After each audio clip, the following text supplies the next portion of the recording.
But what this book shares is that failure leads you to success. You're gonna fail so much more than you're gonna succeed, but that one success is gonna be worth all the failures, all the hardships you're going through. What failure really is just learning lessons. Hey there, Anna here, and today we are going to be talking about the book Millionaire Fastlane by MJ DeMarco. I heard about this book a few years ago when I watched a video talking about the rise of Jay Tran's channel. Now I know he's going through like a weird cancellation period, so I'm not going to be talking about that. However, you can't deny that his channel really blew up to over 1 million subscribers. And in that video explaining the rise, it talked about 2 books that had an impact on his channel. One of them was Millionaire Fastlane, and the other one was Blue Ocean Strategy, which I'm currently reading as well and will make a video down the road. But anyways, this video is going to talk about the major themes within this book that can help your YouTube channel and business as well, because he talks about both of them. Now, I read this last week and I binge read it. I finished it within 2 to 3 days. It's such an easy read, but also has so many good life lessons to apply to anyone who has self-doubt, anxiety, or worry, but also amazing strategy and methods to grow your online business or even YouTube channel. And near the end, I'm gonna go over what I'm gonna apply to my own YouTube channel and life. Now, let's get into it. Our mentor talks about 3 walks of life: the sidewalk, the slow lane, and the fast lane. Those in the sidewalk category have a victim mentality when it comes to becoming rich. They think that you have to come from a rich family or get lucky to become rich. They don't believe that they can become rich because they don't have the tools, and so they kind of sulk in their sorrows. They also don't take money seriously, and because of this, they'll spend whatever money they have on useless junk instead of putting the effort to become rich. Second is the slow lane. They are the ones who take the typical route. They go to school, earn a degree, get a 9 to 5, save up in investments, and retire at an older age. Now, they trade their time for money, meaning they only get paid when they're on the clock. They don't control how much their raise is because it depends on the boss or if they jump job to job. These people trade 5 days out of the week for 2 days of freedom, which is the weekend. They can get rich, but it's gonna take a really long time. Lastly is the fast lane. These are the ones who build a business to a point where it can generate income without them having to work. They have what MJ calls controllable unlimited leverage, meaning they have control over the time and money. As a result, they have the ability to earn an enormous amount of wealth in a short period of time through a business and not a job. Those under the fast lane category are ones who sacrifice a lot in the first couple of years or maybe 10 years. They take a lot of risks and endure a lot of failures to get their business to a point where it can operate without them, so that way they have complete freedom and it was just essentially worth all the risks and hardships they endured. Now, they get rich through a business and not a job. However, I do want to point out that our mentor MJ does talk about how not all businesses will give you that complete freedom. Sometimes a business can be even worse than a 9 to 5, because you guys can see it now. A lot of jobs are offering remote work, work from home, so they aren't having to go into the office to work. They can work wherever they want and still make that income. And so we are going to talk about what businesses to go to have complete freedom, but also what businesses to avoid so that way you didn't quit your job for nothing. And yes, a job can make you a millionaire, but it's gonna take a really long time and you're gonna probably be at an age where you can't really fully enjoy it. MJ is teaching us to be a millionaire fast while we're young so we can enjoy it, buy that dream home, drive that dream car, go travel, and all of that stuff. And a job isn't gonna do that for you.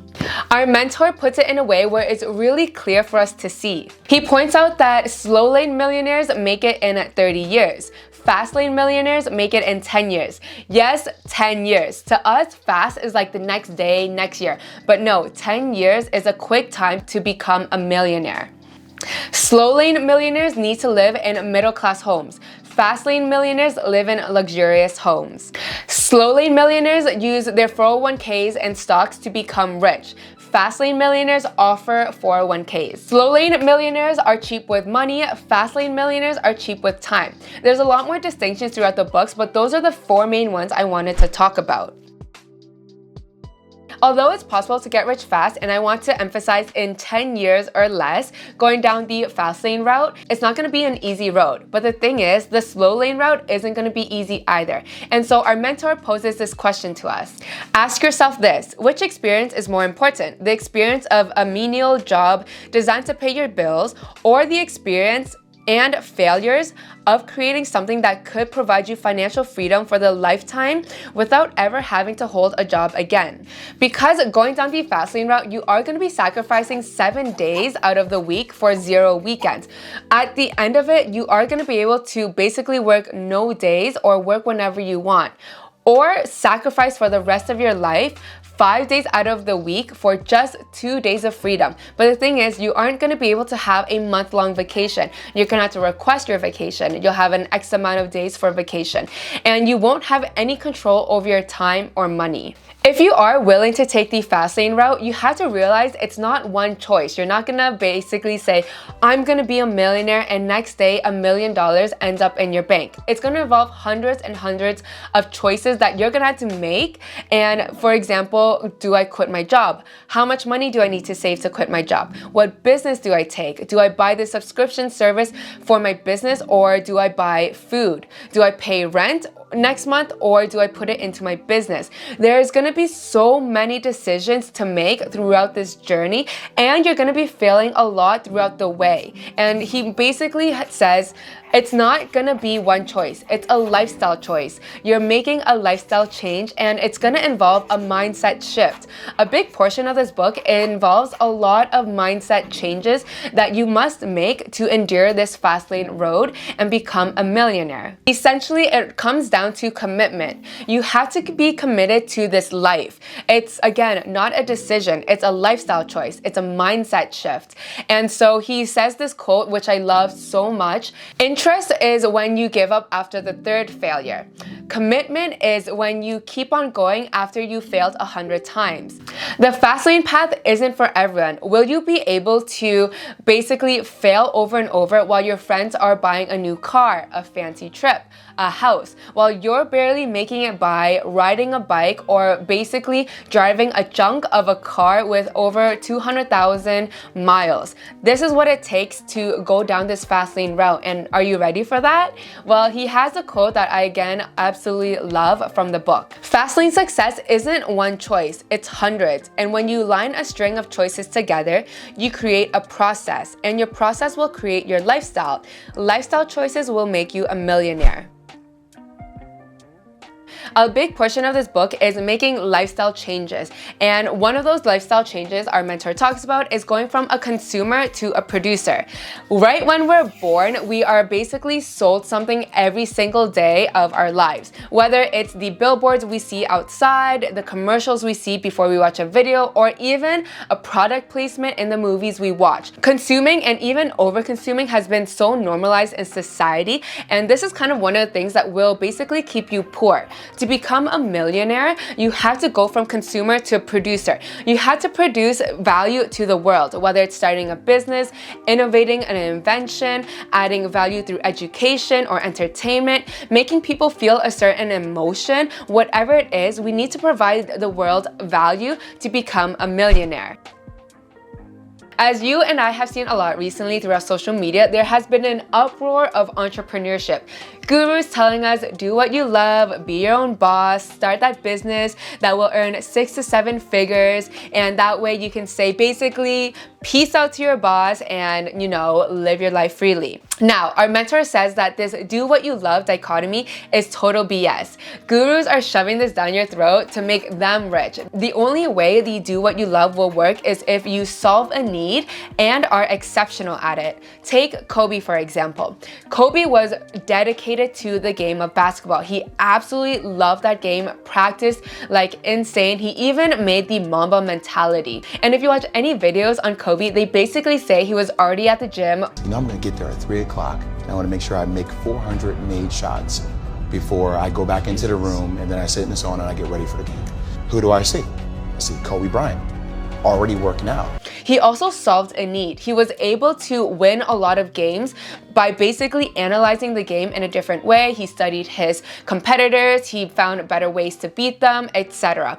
And so for you to basically be a millionaire at doing what you love, you have to be solving a need and exceptional at it. Another reason why the do what you love dichotomy doesn't work is because it's selfish.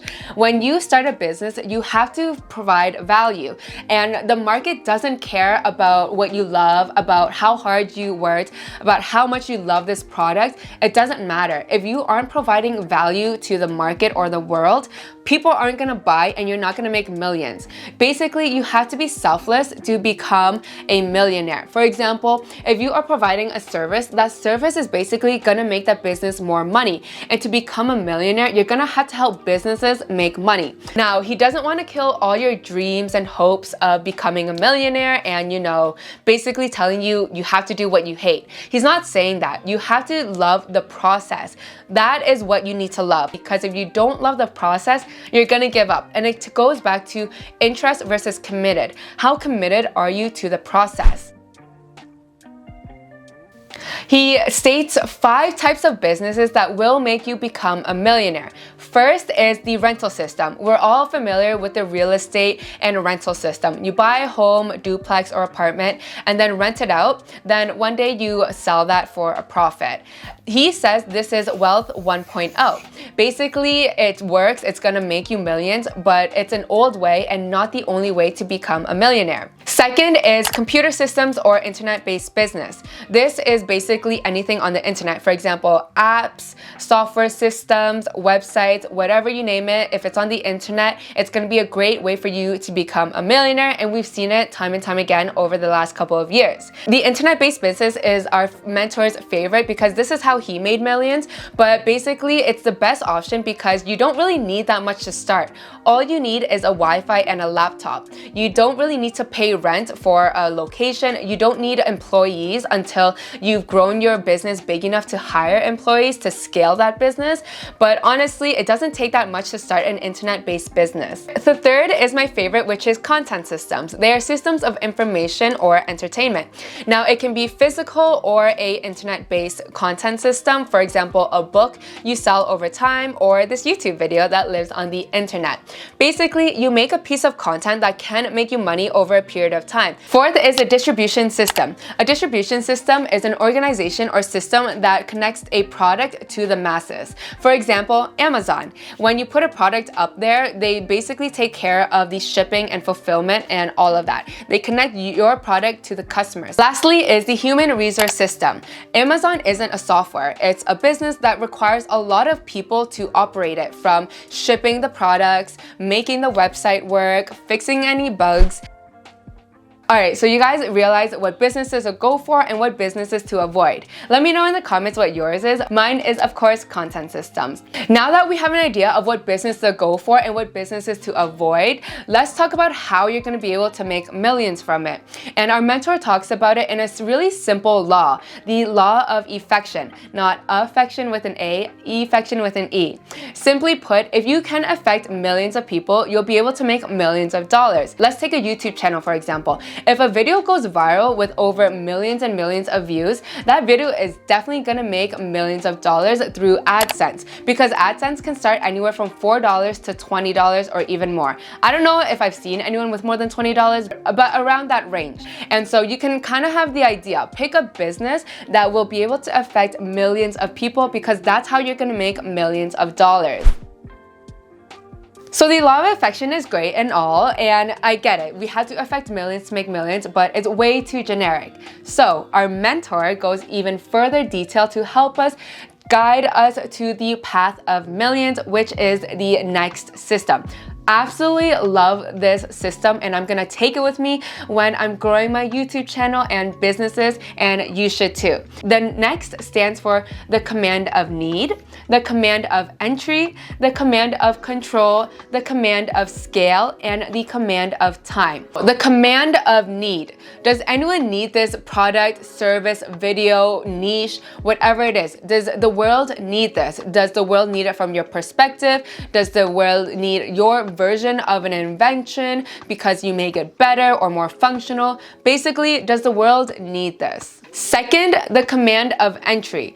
Typically, the lower barrier entry, it's going to be harder to fulfill, but the higher barrier entry, you're going to have more success because there's going to be less competition. The command of control. If you don't control your business, you're not going to be able to make millions. For example, people who buy courses. Yes, you'll be able to make a couple thousand a month, but you're not going to be that millionaire because the one who controls the course is the millionaire. The command of scale. I'm gonna just take the quote right from the book because it's gonna explain it so much quicker. If you own a tanning salon, your habitat is local. If you own an upscale restaurant, your habitat is a county or city. If you own an internet company, your habitat is worldwide. So think about the scale of your business. I mean, if you have a coffee shop, it really is just that location, and it's gonna be hard to make millions unless, you know, you're Starbucks or you bring something utterly different that will lead you to millions. Again, nothing is impossible, but how likely is the outcome? And lastly is the commandment of time. The whole idea of becoming a millionaire or going down the fast lane route is to build a business to a point where you don't have to be working for it to generate income for you. Remember how I said a big portion of this book is a lot of lifestyle changes? Well, here's another one. He simply puts, your decisions are making you poor. And so the choices we make in our life have a huge impact on our life. When our mentor MJ moved from Chicago to Philadelphia, that was the big choice that made him become a millionaire because he realized that his location was bringing him down. No one was really going the same path as him. No one supported him. Everyone took the traditional route, and he had a lot of seasonal depression in Chicago as well. Since making decisions is a huge part in our life and essentially a big part of becoming a millionaire, how do we know when we're making the right decisions? Well, our mentor has two methods when it comes to making decisions. The first is worst case consequence analysis. You basically ask yourself two questions. What are the worst case scenarios that can happen to a certain situation? And the second question you ask is, what is the probability or percentage of this happening? And once you have that out and you visualize those consequences, you'll be able to say yes or no to that situation a lot better. Ever have a really tough decision to make between a few factors, but you don't know which one to choose from? Well, our mentor has a system to help us make a calculated decision based on math and not emotions. It is the weighted average decision matrix. What you're gonna do is draw 3 columns. First, you're gonna write the factors and the 2 decisions. For me, it's to live in my home city or move to Vancouver by myself. Then you're gonna rank them from highest to lowest, 10 being the highest, 0 being the lowest. Now, rank your decisions from 1 to 10 of importance for each factor. Then you're gonna multiply across. And once all your numbers are multiplied, you add them up, and whichever sum is the highest is the decision you're gonna go with. At this point, you guys have the ideas, the lifestyle changes, the methods to go operate a business, and now you must go execute. Execution is king. Our mentor says that you should treat your business like a game of chess. Execution and marketing are key. They are the first 2 things you need to focus on, because if you have a product, how is anyone gonna buy it if you don't go execute it? And why is anyone gonna buy it if you don't market it right? And so once you start building a customer base, that is your bishop. You need to have an amazing customer service, because this can be a way to differentiate yourself from other people. So it turns out that the last section of my video didn't get filmed. I think I just forgot to press film. But anyways, let's talk about the lessons I'm going to be taking from this book into my own YouTube channel and future businesses. So first is, of course, I'm going to be going down the content creation path because it has a higher chance of affecting millions of people since it's an internet-based business. Now, I'm kind of in this weird zone of picking a niche. I don't like picking a niche because I'm the type that changes all the time, but when I put out a video, I want to find a way where it can affect millions. So helping people, talking about this book, talking about skills, and how can I affect millions over the course of the years. And so I'm going to take in the law of affection while I'm building my brand Anna T. Nguyen and my YouTube channel. The next thing I'm going to bring with me is the Commandment of NECST.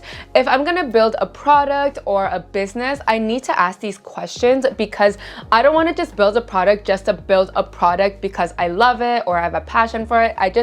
I want to solve a problem or a need, and that way it's just a higher chance of succeeding. And the last lesson I'm going to take with me is failure.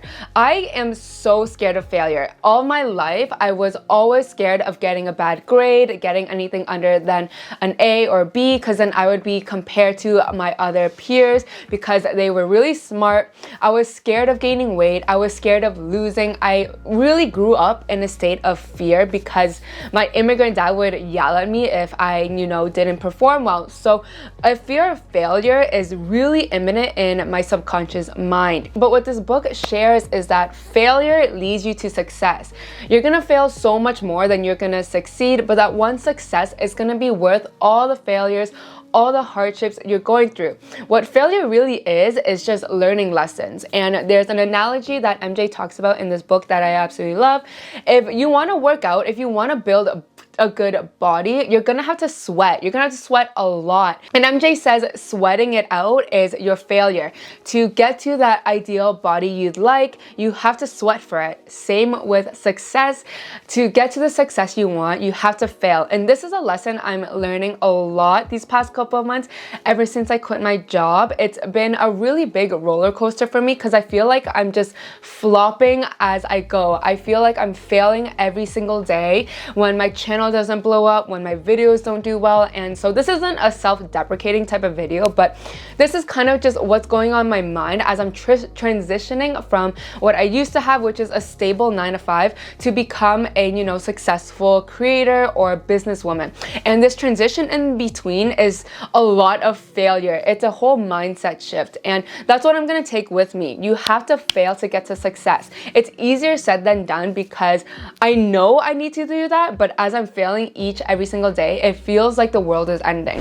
That was my overview of the Millionaire Fastlane. I hope you enjoyed this book review. I want to do more book reviews in the future as well, just because I've learned so many powerful lessons through just reading books. And so I hope you enjoyed it. If it helped you out at all, please let me know in the comments which lesson helped you the most. For me, is probably either the Commandment of NECST and failure. You need to fail your way to success. And those are the two pivotal ones that really impacted my mindset. So let me know which ones impacted you. If you haven't already, definitely slap that like button for me. I would totally appreciate it. And if you aren't subscribed to the channel, definitely consider it. I make a lot of tech and lifestyle content, and then I'm going to implement more book reviews. As I mentioned, I don't have a niche, but these are the type of videos I make. And if you enjoy just, seeing me throughout the journey and see how I figure out my life and navigate it, definitely subscribe. I would totally appreciate it and love to have y'all here every single week. However, that is it for me, and I'll see y'all in the next one. Peace.